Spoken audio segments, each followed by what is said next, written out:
how do you deal with religious intolerance internally and externally.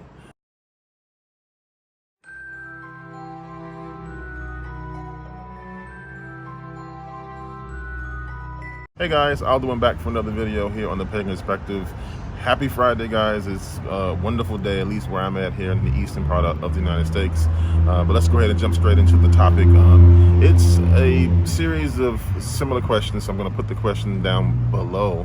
But in general, the idea is, how do you deal with religious intolerance internally and externally? And then also, how do you handle hostility toward your particular path and religion? And the first thing I'll say is that there are certain paths and certain traditions that preach the idea of being very, very quiet about your practices and not letting everyone know what you're doing. And that's for obvious reasons. The idea behind witchcraft, at least, is that there were plenty of people who were hurt, harmed, burned, and like tortured literally about their practices. So there is a certain idea about being quiet about your particular practices. I'm assuming that this question is talking about once you are in a group of people who are like-minded, then you start to encounter people who don't really believe what you believe, and maybe there's some hostility based off of your traditions.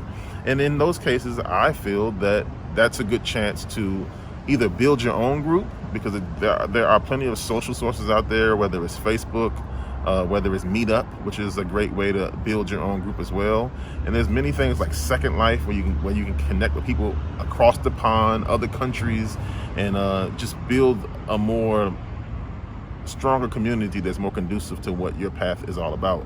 As far as dealing with hostility, religious hostility comes from all sides, guys. I mean, even people who are who fall under the umbrella of Abrahamic religions, those guys, they still take flack and give flack to each other from multiple different paths anyway. So you're gonna run into that.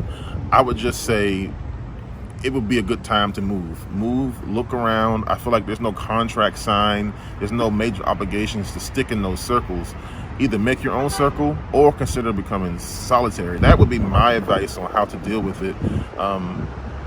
And yeah, I mean, that's pretty much it. If you really feel like that's your only outlet and you have to stick with these people, then it may be a good idea to just hold the line, be as polite as possible, don't insult them, and then maybe perhaps people will come to your side and they'll begin to understand the way you feel about the particular topic and path and tradition, and you may be able to build your own group by taking some of those people in that group that do agree with you and moving them into your new group. The people that run into this issue quite a bit, and there's a number of hosts that have already answered this, and some of them, they've been getting a lot of flack for the way that they actually answered the question, which does worry me. It does make me feel like there are many people who really want to jump on the bad side of this question, and it shouldn't really be a bad side, folks. I mean, we're all kind of smaller in number compared to the Abrahamic religions anyway. So we need unity, in my opinion. We need to stick together whether or not our ideals line up. And the only way that we're going to be respected more is if we stand on each other's shoulders and lock arms. And when I hear things about people being bullied and things, I feel like we're not doing that. Remember, one of the best ways to break down a community is to divide that community.